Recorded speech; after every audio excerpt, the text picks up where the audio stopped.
Dicas, informações e sua dúvida sobre saúde respondida aqui na Aranãs. Plantão Médico com o Dr. Pedro Pimenta.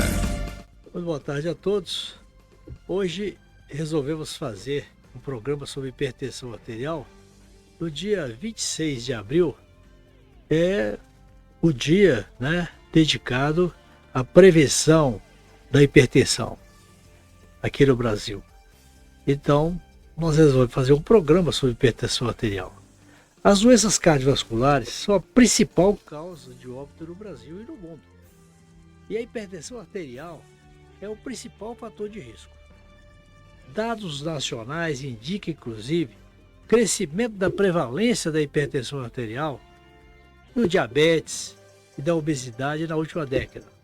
Portanto, combatê-las tem grande impacto na redução do risco cardiovascular.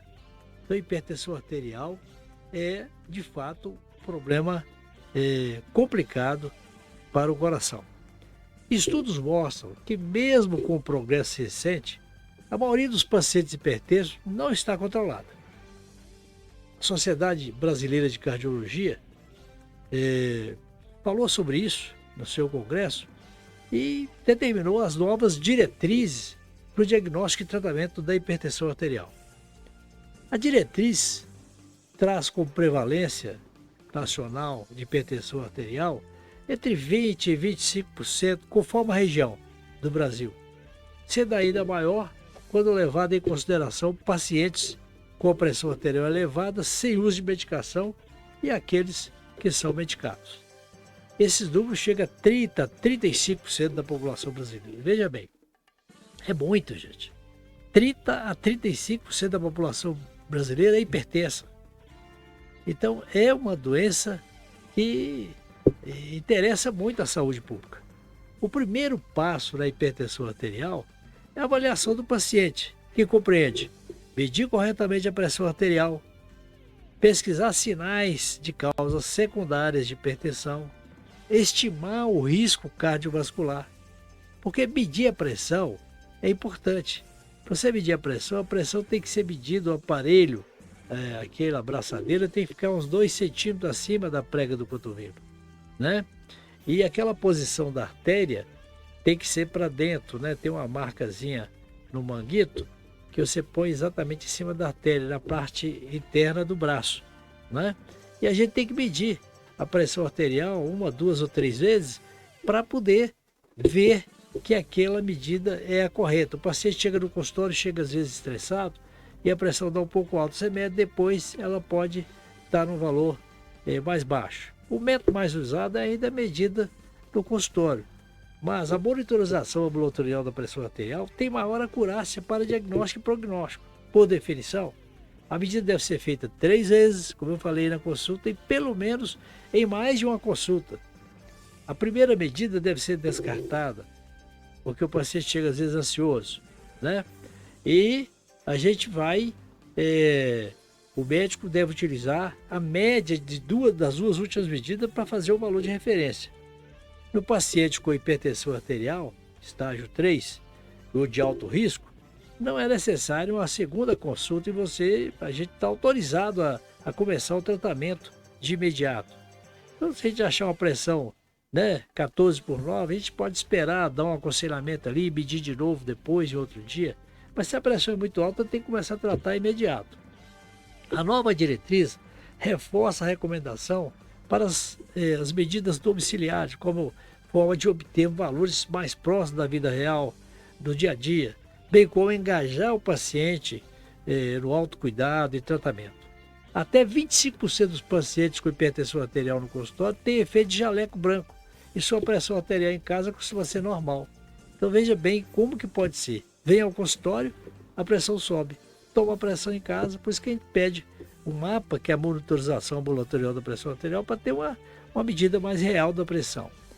Um destaque da nova diretriz é a definição de hipertensão arterial sistêmica. Volta-se a utilizar o termo pré-hipertensão, pois em grupos de maior risco cardiovascular, essa será novamente a meta de tratamento. Segundo o padrão europeu, a diretriz é, então, hipertensão, quando a pressão está acima de 14/9. PA sistólica entre 130, 140, ou diastólica entre 85 e 89, a gente chama de pré-hipertensão. Quer dizer, chegou até 130, até 139 por 89, a gente fala que é pré-hipertensão. Agora, a PA sistólica de 120 até 129 e a diastólica de 80 até 84, a gente chama isso de normal. Então, a pressão de 129 por 84, a gente diria que essa pressão está perfeitamente normal. E a pressão ótima é aquela que todo mundo sabe, 12 por 8, né? Então, o que é importante, afinal? Que a gente consiga chegar se o paciente é de baixo, de moderado ou de alto risco. Porque é essa medida que irá orientar a intensidade e os objetivos do tratamento. Pacientes de baixo risco terão como meta uma pressão inferior a 14 por 9, ao passo que os pacientes de alto risco têm o objetivo de uma pressão menor do que 13 por 8. Então depende do risco do paciente. O tratamento. Nós temos medidas para hipertensão que a gente chama de não farmacológicas.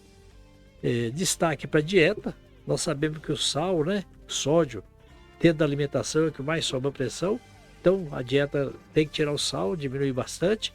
Uma dieta, um prato bem colorido, rico em verduras, frutas, fibras, bem como a prática de exercício. Uma caminhada diária, andando ali 5 quilômetros, né, durante o dia. Uma caminhada para suar um pouquinho, né? Um pouquinho mais apressado, a 5 km por hora, por exemplo. A dieta seria até mais normosódica do que hipossódica. Então, 5 gramas de sal por dia é o máximo que se permite, né? Agora, o pessoal põe muito sal, às vezes na batata, põe sal na salada, então aquilo acaba consumindo mais de 10 gramas por dia, como o ideal é 5 gramas abaixo. O tabagismo também deve ser interrompido, quem é hipertenso. E o consumo de álcool também. Esse álcool exagerado, né, bebida alcoólica, também é prejudicial. Em relação ao café, o café em dose moderada não parece afetar o risco cardiovascular. E até estudo associando a menor mortalidade. Café sem exagero. Mas doses excessivas, como é contado nos energéticos, podem aumentar o risco de hipertensão e arritmia. Então, se tomar aquele energético, tem energético que tem mais cafeína, aquilo pode trazer problema de hipertensão e arritmia. Mas o café tomado regularmente, sem exagero, não tem problema. As medidas farmacológicas, há 3 classes de drogas para hipertensão.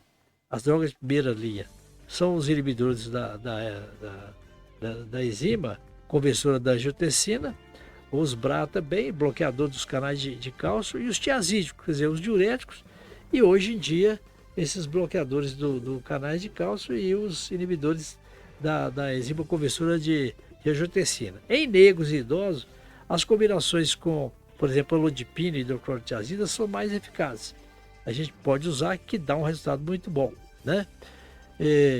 Como regra geral, a meta é a gente chegar na pressão de 14 por 9 abaixo, né? Pacientes de maior risco devem ter como meta, como eu falei, 13 por 8 abaixo. E a diretriz da Associação Brasileira de Cardiologia diz que a meta de 14 por 9 dos hipertensos em geral e 13 por 8 de alto risco, essa seria o que a gente deveria ter em mente, né? Existem pacientes, né, alguns pacientes podem não atingir a meta, mesmo com o uso de 3 antihipertensivos, às vezes associados, na dose tolerada, né? Usando diurético, usando outros hipertensivos, até 3 remédios, e às vezes essa pressão não baixa, é a chamada hipertensão resistente. É importante avaliar a adesão também, pesquisar o efeito do jaleco branco, né? Se é porque o médico, chega no médico, a pressão sobe, se o paciente está tomando um remédio, se de fato a hipertensão é verdadeiramente resistente. E aí a gente associa uma terceira droga. Por exemplo, a espironolactona, que é uma droga que pode ser associada e que ajuda bastante, né? E temos que, evidentemente, valorizar, né, a correta adesão do paciente ao tratamento, né? A gente pode usar a monitorização ambulatorial da pressão arterial para afastar o efeito de alerta branco, ver a adesão do paciente para ver se de fato está tomando os remédios, uma posologia simples, de baixo custo, né, baratear os remédios mais baratos, Idosos apresentam peculiaridades e a meta da pressão arterial deve ser individualizada, levando em consideração a cognição, a expectativa de vida. Na diretriz brasileira, os idosos são divididos em 2 grupos. Idoso rígido, boa expectativa de vida, a pressão deve ser de 14/9. O objetivo, idoso frágil, com muitas comorbidades, no máximo 16/9. Né? Em gestantes, o tratamento da hipertensão tem particularidades. É preciso avaliar se há critérios, né, de pré-eclâmpsia grave, nos quais o tratamento é uma urgência hipertensiva. Né? Toda gestante com pressão arterial 16/10 é uma emergência. Né? As drogas para o uso da gestante durante a gestação são a metildopa, né, unifedipina e a hidralazina. São as drogas que a gente usa. Né?